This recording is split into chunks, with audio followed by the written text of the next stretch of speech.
Dear students, now let me discuss something about types of force. Now, in nature, there are four types of interactions. That is, four types of force in nature.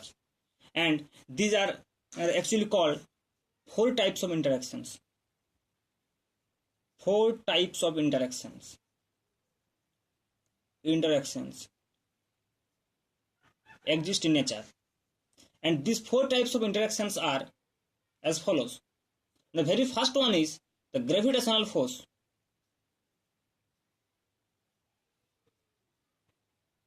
As we will study later. Number two is electromagnetic force.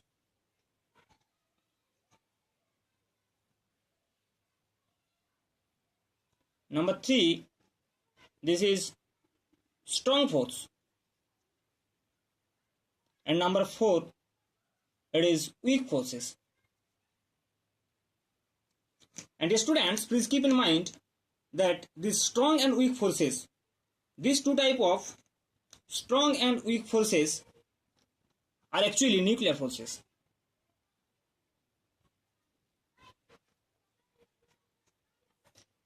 And in the gravitational force and electromagnetic force, we will encounter these types of force later on. But now, in mechanics, we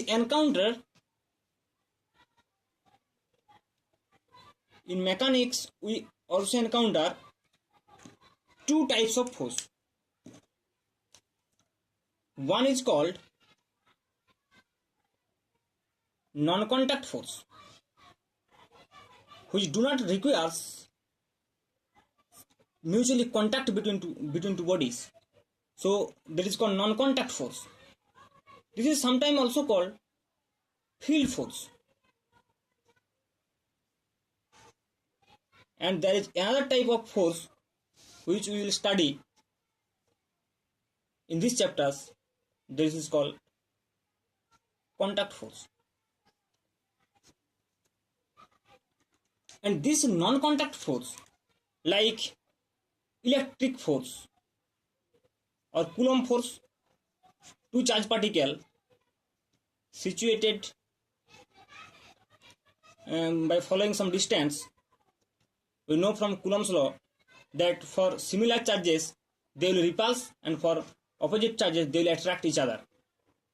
And this for these types of force there is no requirement of contact between two bodies. So this is non-contact force or field force. Similarly, the gravitational force can also be a non-contact force. But here in classical mechanics, or especially in Newton's laws of motions, we will study about some contact force.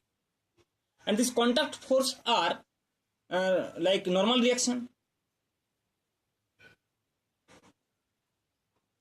And number two is very important, that is tensional force. And number three, that is spring force. These forces will only arise when two bodies are attached to each other. But here, no attachment is required to produce these types of forces. Now here, we will discuss one by one normal reaction, tensional force, and this spring force we will discuss in later on the chapter elasticity or in work per energy. Okay? Or in oscillations and harmonic motions. In that chapter, we will discuss about spring force. Here, we will mainly focus on normal reaction and tensional force. Okay? Thank you.